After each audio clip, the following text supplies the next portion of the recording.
Oke, assalamualaikum warahmatullahi wabarakatuh.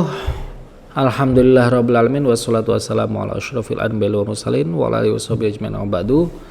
Alhamdulillah kita bisa bertemu lagi, tentu saja dengan izin Allah telah memberikan kita kesehatan di tengah masa pandemi ini, dan kita bisa belajar dan bertemu kembali tentunya dalam segmen kali ini adalah ilmu tafsir. Dan ilmu tafsir yang akan kita bicarakan ini adalah bagaimana sih para ulama itu menulis kitab tafsir yang begitu banyak, yang begitu beragam jenisnya, dan sebenarnya metode apa sih yang kita baca ini, sebenarnya mereka nulisnya itu pakai metode apa. Nah, itu yang akan kita bahas hari ini. Jadi jangan lupa subscribe dulu ya yang belum subscribe, dan juga like, kalau bisa komen di bawah sini. Oke. Terus yang akan kita bahas itu adalah metode penulisan kitab-kitab tafsir karya para ulama. Baik yang ini kebanyakan yang jadul ya, tapi ada juga yang modern juga ada, dan kita akan mempretelinya, mengklasifikasi penulisan-penulisan para mufasir itu sendiri. Jadi kitab tafsir itu merupakan karya para mufasir. Mufasir itu orang yang menafsirkan. Kalau kita nggak bisa disebut mufasir sih, kalau kita ini hanya sebagai penyampai para mufasir aja, atau yang disebut dengan tukang pos, menyampaikan surat para mufasir ini kepada para audiens. Dan itu tugas kita dalam menyampaikan. Nah, oke, kita kembali ke metode penafsiran. Jadi mufasir itu, ilmu tafsir itu kan ilmu yang perlu digarisbawahi adalah menyampaikan maksud dari penulisnya atau Allah Subhanahu wa taala melalui terjemahan atau melalui pemahaman yang dipahami oleh mufasir itu, sehingga kemampuan pemahamannya itu sangat tergantung dari kemampuan para mufasir itu. Jadi ketika menyampaikan mufasir, dia harus memahami apa yang ada di dalam isi dari kitabullah Quranul Karim itu. Jadi yang perlu digarisbawahi adalah bi qadri taqatil basyariyah, atau sesuai dengan kemampuan mufasir itu dalam memahami kitab suci, karena sangat kompleks ilmunya. Banyak sekali syaratnya yang sudah kita bahas yang lalu. Oleh karena itulah yang membedakan kemampuan dari kitab-kitab tafsir itu sendiri. Dan mereka dengan ilmunya, jadi kitab tafsir itu adalah magnum opus seseorang biasanya, atau di puncak karir keilmuannya itu biasanya mereka baru menulis hadis. Karir dalam artian karir keilmuan ya, bukan karir jabatan atau jabatan keilmuan, tapi dia adalah seorang yang sudah menguasai syarat-syarat ilmu dalam tafsir. Setelah itu dia baru menafsirkan kitab Al-Quranul Karim. Nah, ketika mereka menafsirkan Al-Quranul Karim itu ada beberapa syarat yang dipegang teguh. Yang pertama, ketika dia menafsirkan sebuah Al-Quran itu ada beberapa yang harus dipegang. Yang pertama adalah ini yang dimaksud dengan tafsir bil ma'sur biasanya. Jadi ada dua berdasarkan sumbernya. Yang pertama adalah tafsir bil ma'sur, yang kedua adalah bil ra'yi. Bil ma'sur itu gimana sih? Bil ma'sur itu yang sumbernya itu dari Al-Quran, satu. Yang kedua adalah dari hadis Nabi. Yang ketiga adalah dari aqwalus sahabah, dan yang keempat adalah dari aqwalut tabi'in. Nah, meskipun ini adalah syarat dari tafsir bil ma'sur, tetapi tafsir bil ra'yi itu yang selain keempat tadi, tetapi menggunakan ijtihadnya para mufasir atau ide-idenya, atau juga pandangan-pandangannya dalam menafsirkan sebuah hadis itu datang dari mufasirnya itu sendiri, tidak datang dari keempat syarat itu tadi. Nah, meskipun mereka menggunakan ro'yun atau menggunakan ijtihadnya, tetapi tidak bisa terlepas dari keempat penafsiran itu tadi. Jadi memang itu menjadi pertimbangan yang harus dikedepankan sebelum dia menggunakan ijtihad dia sendiri. Nah, yang syarat keempat ini yang biaqwali tabi'in. Nah, aqwali tabi'in ini memang ada perbedaan pandangan dari beberapa mufasir. Ada yang memandangnya bahwasannya itu nggak termasuk, tapi ada yang memandangnya itu termasuk. Karena kenapa kok termasuk? Karena dia adalah generasi kedua yang generasi kedua, yaitu generasi setelah sahabat, yang sahabat itu merupakan generasi terbaik karena bersentuhan langsung kepada Rasulullah, sehingga kenangan-kenangan dari Rasul, apa yang diajari oleh Rasul, apa yang diajari oleh orang nomor satu dalam Islam ini masih sangat dirasakan, ingatannya, akhlaknya dan seterusnya, sehingga ketika menyampaikan kepada generasi berikutnya itu masih ibarat kata itu hampir 100% lah, atau 95% lah mereka bisa menyampaikan apa yang didapatkan dari Rasul itu kepada generasi tabi'in. Nah, generasi tabi'in ini makanya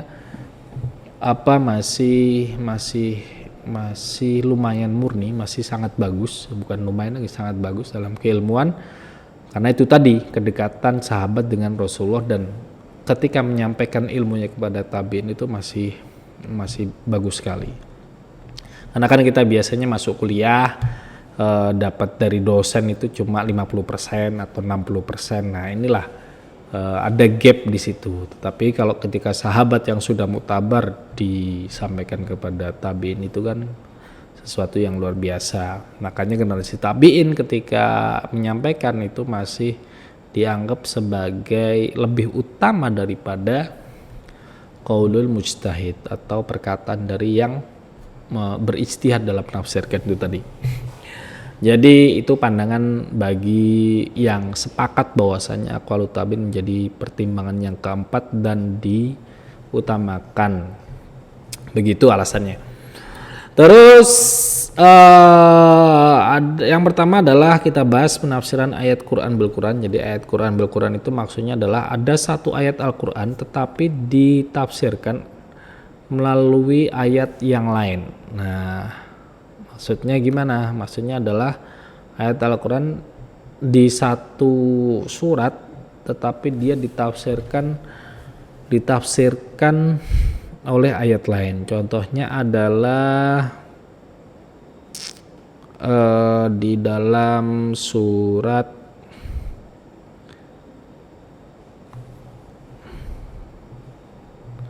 mohon maaf nih agak lama, mana ya, ketinggalan. Dalam surat Al-Fatihah, siratal ladzina an'amta 'alaihim, bismillahirrahmanirrahim, siratal ladzina an'amta 'alaihim. Siratal ladzina an'amta 'alaihim maksudnya al-mun'am. Al-mun'am kan, an-mun'am itu siapa? Ditafsirkan di dalam surat An-Nisa ayat 69, wa man yuti'illahu wa man yuti'illahu wa rasuluhu fa ulaika ma'al ladzina an'amallahu 'alaihim minan nabiyyin wasiddiqin wasyuhada'i wassolihin. Jadi yang dimaksud dengan an'amta 'alaihim itu siapa? Kan kalau dalam bahasa Indonesia itu kan siratal ladzina, orang yang mohon maaf kalau saya salah baca ini. Kita lihat dulu ayat Qur'annya. Surat An-Nisa. Saya tadi sudah membuka tapi karena kehilangan. Nah, ini 69 Bismillahirrahmanirrahim. Wa man yuti'illaha war rasula faulaika ma'al ladzina an'amallahu 'alaihim minan nabiyyin wasiddiqina wasyuhada'i wasolihina wa hasuna ulaika rafiqa. Nah, ini ayat An-Nisa. Yang dimaksud dengan al-mun'am atau yang diberkati, jalan yang diberkati itu siapa gitu. Nah, makanya diterjemahkan dalam surat An-Nisa 69, barang siapa waman yuti'illah wa rasulah, barang ya mereka itu yang patuh terhadap Allah, Rasul, faulaika ma'al ladzina an'amallahu 'alaihim, dan mereka ini yang taat, yang diberikan nikmat dari nabi, dari minasiddiqina wa syuhada'i wa sholihin, orang-orang yang soleh, orang-orang yang syuhada, yang syahid, wa hasuna ulaika rafiqa. Nah, mereka inilah yang mendapatkan nikmat. Nah, mereka ini nabiin, orang dari nabi, minan nabiyina, dari para golongan para nabi, minasiddiqina, orang-orang yang terpercaya, wa syuhada'i wa sholihin, orang-orang yang syahid, orang-orang yang soleh. Mereka ini yang an'amallah siratal ladzina an'amna siratal ladzina an'amta alaihim. Nah, mereka ini di yang dimaksud an'ama itu adalah 4 golongan itu tadi. Ini contoh dari tafsir Quran bil Quran. Terus ada lagi tafsir dari apa namanya, tafsir bil tafsir bil hadis atau tafsir dari nabi. Tafsir dari nabi ini adalah tafsir yang apa namanya, tafsir yang dijelaskan oleh nabi ketika beliau menyampaikan di majelis atau menyampaikan kepada sahabat atau gimana lah caranya. Ini apa namanya, nabi itu sendiri yang menyampaikan. Jadi yang menyampaikan itu nabi sendiri, bukan sahabat ketika menyampaikan. Di antaranya yaitu ayat di surat Al-Anfal ayat 60. Ayat 60 maksudnya wa'iddu bismillahirrahmanirrahim wa'iddu lahum mastata'tum min quwwatin min ribatil khayli. Wa'iddu lahum mastata'tum min quwwatin, persiapkan ya dari kekuatan sebisa mungkin. Lalu Rasulullah mengatakan ala innal quwwatar rami, ala innal quwwatal rami, ala innal quwwatal rami thalathat marrat, wal hadits rawahu Muslim wa hadza min bab tafsir Al-Qur'an bis sunnah. Dan ini adalah yang diriwayatkan oleh Imam Muslim. Apa namanya, apa yang dimaksud kekuatan dalam surat Al-Anfal itu adalah kuwatur rami, kekuatan melempar. Nggak tahu ini melempar tombak, bisa melempar tombak, bisa melempar panah. Wallahu alam. Saya kurang ngerti apa namanya yang dimaksud rami dalam hadis ini. Tapi hadis ini diriwayatkan oleh Imam Muslim. Lalu kita langsung ke selanjutnya biar tidak panjang durasinya.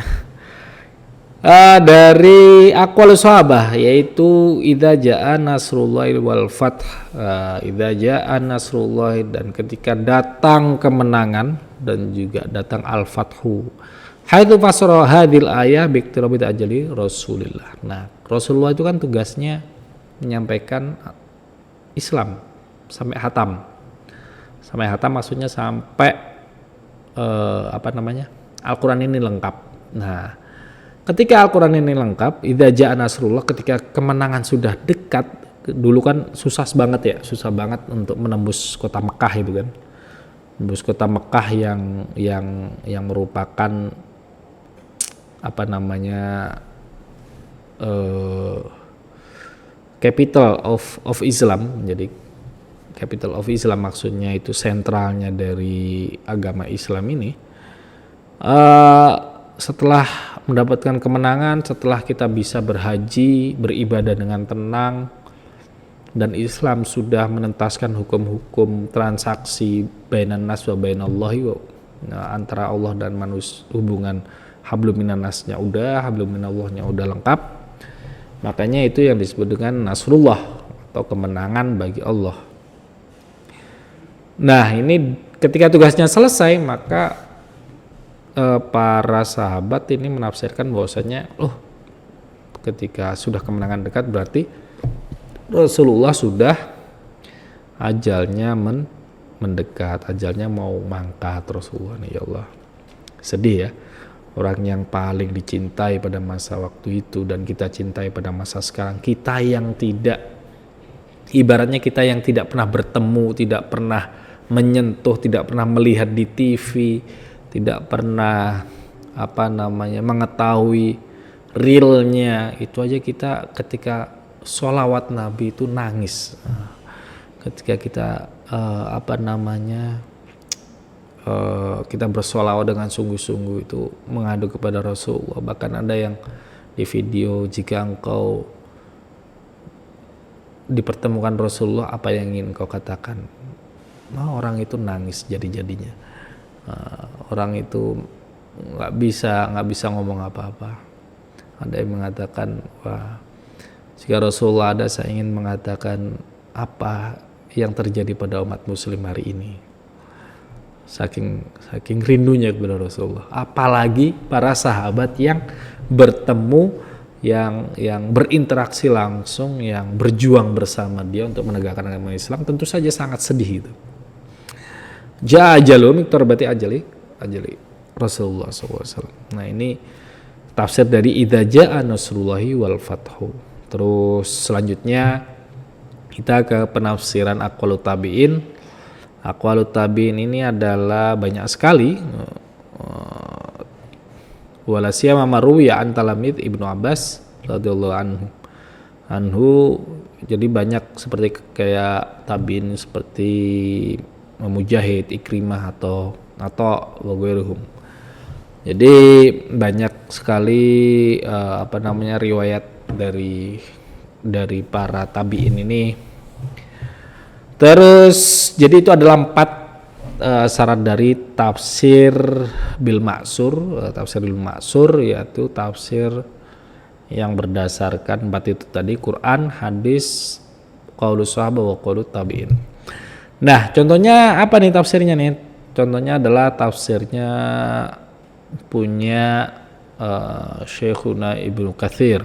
Untuk tafsir kita mengenal tafsir Ibnu Katsir kurang lebih 9 atau 10 volume, 10 jilid min awali Fatih ila akhirin nas. Jadi Ibnu Katsir itu memang tidak terkenal sekali, tidak mencantumkan ijtihadnya, tapi hanya riwayat-riwayatnya saja dan aqwalu sahabi. Terus kita ke tafsir Biroi. Nah, tafsir Biroi itu adalah yang kedua. Ini berdasarkan sumbernya ya. Nah, tafsir Biroi ini adalah tafsir yang menggunakan akal sebagai ijtihad, meskipun tidak mutlak, artinya masih mengedepankan 4 tadi atau 3 lah kalau yang enggak menjadikan tabi'in pertimbangan. Setelah itu dia menggunakan ijtihad. Nah, ijtihad itu ada 2, ada bira'yin mahmud sama madmum. Ada yang ra'yun atau ide-ide yang menyimpang, ada juga ide-ide yang tidak menyimpang. Yang menyimpang itu gimana? Yang menyimpang itu yang terlalu menggebu-gebu yang menggebu-gebu dalam nafsunya, sesuai dengan apa yang dia mau, bukan objektif ya. Kalau ikhlas sekarang ya sangat subjektif lah. Nah, ada yang ra'yun mahmud itu yang sesuai dengan istilahnya iktimadnya kepada Allah, terus standar keilmuannya juga terjaga, terus dan seterusnya. Nah, ini sangat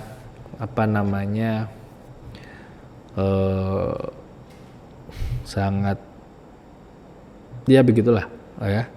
Ini keilmuannya ini harus betul-betul matang, di puncak keilmuan, makanya banyak sekali kalau tafsir bil ma'sur, tafsir dengan metode tahlili ini atau nggak lengkap gitu, keburu meninggal duluan.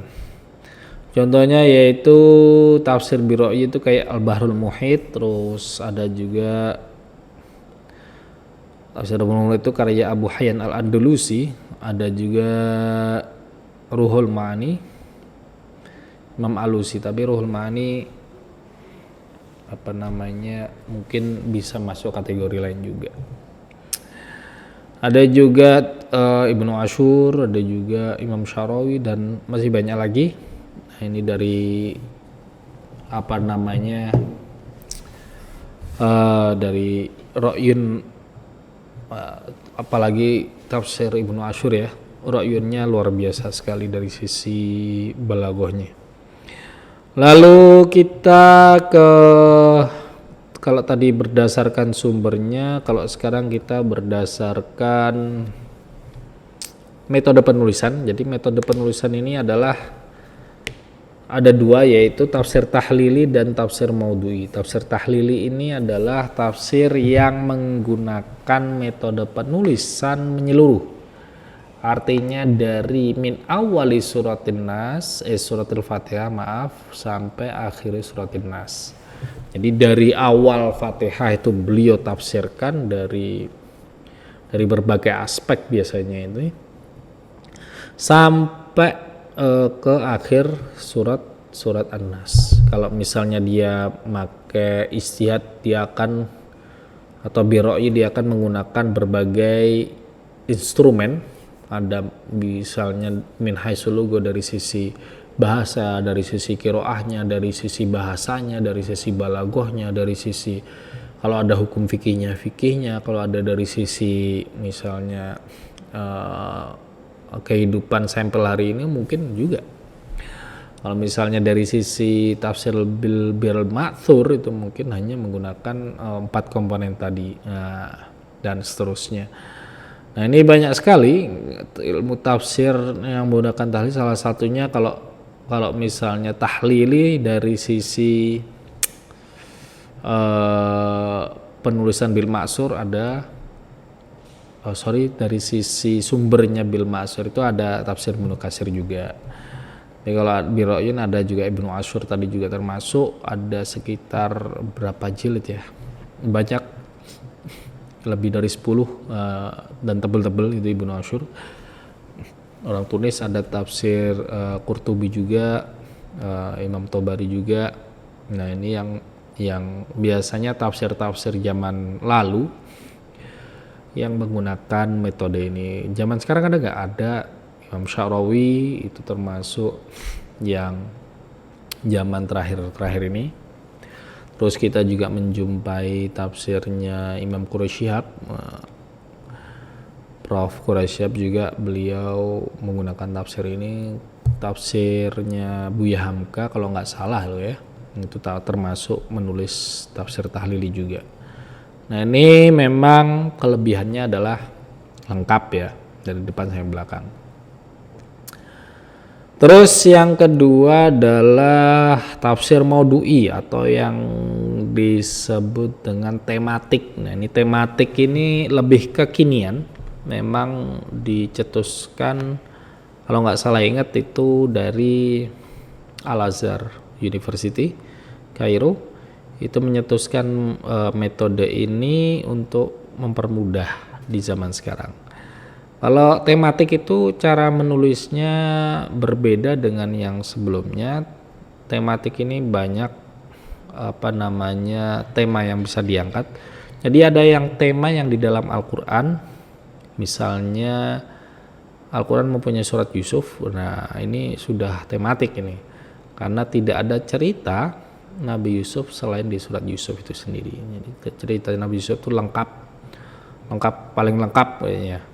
Min awali wiladatihi, dari kecil sampai dia menjadi seorang gubernur, diceritakan kisah-kisahnya. Jadi seorang gubernur atau pejabat tinggi di Mesir pun juga diceritakan kiprahnya bagaimana. Ini cerita yang paling lengkap itu Nabi Yusuf.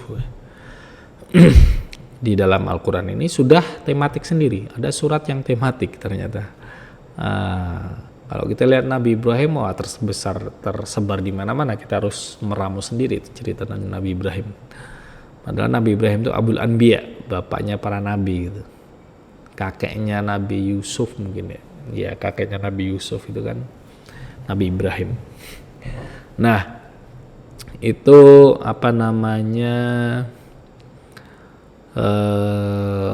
tafsir Maudu'i di dalam Al-Quran. Ada juga yang membuat judul Maudu'i di dalam satu surat.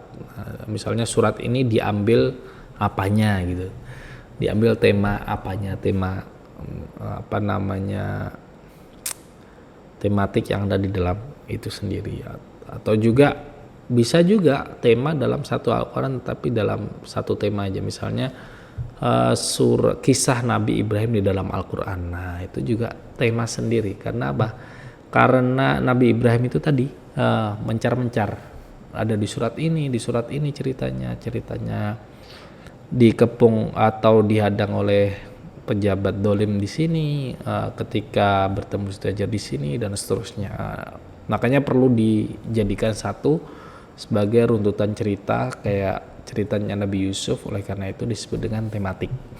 Menurut kisah-kisahnya nanti bisa diklasifikasi, misalnya ketika diangkat membangun Ka'bah, ketika melahirkan Ismail, ketika bertemu dengan Sarah, dengan Siti Hajar, terus bagaimana dan seterusnya. Nah, kita sudah tahu lengkap, tinggal disusun aja. Tinggal disusun menurut episode ceritanya, cerita hidupnya. Nah, itu disebut dengan tafsir Maudu'i. Ada yang tadi ya, ada yang satu surat, ada yang satu Quran, ada yang satu surat tetapi diklasifikasi lagi. Nah, ini ada tiga macam cara tafsir tahlili yang saya ketahui. Ada pula tema yang ingin diteliti kayak tadi cerita Ibrahim. Ada juga misalnya hukum-hukum dalam Al-Quran. Nah, ini bagus sekali. Contohnya adalah tafsirnya Ayatul Ahkam. Ayatul Ahkam punya As-Sabuni itu 2 jilid. Itu Imam Sabuni menyusun. Jadi tafsirnya sangat tematik sekali. Dan ada beberapa tafsir yang lain yang tematik. Karya Depak itu juga Lajnah Departemen Agama itu kalau nggak salah punya At-Tafsir al-Maudu' itu sekitar lebih dari 10 jilid. Kalau nggak salah sampai 15. Saya lupa 10 sampai 15 jilidan. Itu menggunakan tema-tema yang kekinian, sangat-sangat kekinian. Nah, ini kenapa menjadi populer di zaman sekarang? Karena yang pertama adalah to the point ya. Mudah untuk mencari jawaban atas persoalan yang dimiliki. Artinya ketika kita mempunyai suatu persoalan hidup, misalnya tentang zakat, maka akan keluar itu pembahasan tentang zakat berdasarkan ayat-ayat Al-Quran beserta tafsirnya serta qaulul ulama atau qaulul fuqaha dalam mengomentari permasalahan zakat itu sendiri. Nah, ini mudah sekali. Kita mencari masalah nikah, bab nikah, atau mencari masalah tentang dalilnya apa sih, dalil dari hukum waris itu, maka akan keluar. Nah, itu mudah karena kita nggak punya waktu untuk membaca yang metode tahlil tadi dari awal sampai akhir nas itu tadi, tebal sekali, banyak sekali, sehingga kita perlu nyari satu-satu bagaimana mana ini yang surat apa. Ini perlu buka satu jilid itu, meskipun ada jilid terakhir biasanya al-fihris atau halaman, tapi akan tetap lebih mudah kalau kita berdasarkan tema-tema yang sudah dipilah-pilah. Nah, itu memudahkan. Yang kedua adalah waktu yang nggak banyak, karena kita hidup di masa modern yang sangat sibuk, dikit-dikit diundang seminar, dikit-dikit ngajar di sini, harus bekerja lagi dan seterusnya, nggak punya waktu untuk baca banyak, tetapi kita harus karena waktu yang sempit, maka kita cari yang mudah, yang cepat habis sesuai dengan tema yang kita inginkan. Yang ketiga adalah tidak bertele-tele. Maksudnya tidak bertele-tele itu karena zaman dulu adalah zamannya orang bahasa, tapi kalau zaman sekarang adalah zamannya sains, ilmu pengetahuan. Oleh karena itu sastra kurang menjadi diminati oleh masyarakat modern, sehingga tidak banyak membahas tentang balagohnya, tentang nahwunya dan lain sebagainya, sehingga langsung masuk ke ilmunya yang dibahas dan seterusnya. Oke, yang ketiga adalah tafsir ijmali. Tafsir ijmali itu mujmal atau global. Nah, tafsir mujmali ini adalah tafsir yang menggunakan tidak spesifik. Tidak spesifik dalam menafsirkannya. Jadi ya hanya hanya menjelaskan yang diperlukan saja. Bahkan ada yang cuma hanya kata-kata sulitnya aja yang bisa dipahami dengan bahasa Arab mudah, ya sudah. Tapi ada yang kata-kata yang sekiranya sulit untuk orang Arab, maka akan dikasih terjemahan di bawahnya. Nah, ini tidak detail, hanya hanya secara global. Contohnya adalah tafsir nafasi. Tafsir nafasi itu satu jilid, cuma agak tebal ya, seginian lah. Se HP inilah tebelnya se HP ini, nggak banyak, nggak terlalu bertele-tele, itu mudah dipahami bahasanya. Terus yang terakhir adalah tafsir muqorin. Tafsir muqorin itu adalah tafsir membanding atau muqoronah, membandingkan antara satu tafsir dengan tafsir yang lainnya. Misalnya satu ayat ihdinas siratal mustaqim, menurut tafsir Ibnu Katsir apa, menurut tafsirnya Ibnu Asyur apa, atau membandingkan pendapatnya Ibnu Asyur, pendapat Imam Syarawi dengan siapa gitu. Jilbab menurut misalnya yang rame dulu kan, jilbab menurut Prof. Quraisyab dengan menurut Buya Hamka, misalnya dua tafsir ini dibandingkan, bisa jadi itu ya disebut dengan tafsir muqorin. Nah, tafsir muqorin ini biasanya populer di antara para pelajar tafsir dalam merangkai narasi tesisnya atau disertasi, bisa jadi. Ini studi banding lah, membandingkan antara satu tafsir dengan tafsirnya. Bisa 2, bisa 3, dan seterusnya. Nah, 2 aja udah pusing ya. Bagi kita ini 2 aja sudah pusing, apalagi 3, nambah lagi ya. Nggak selesai-selesai.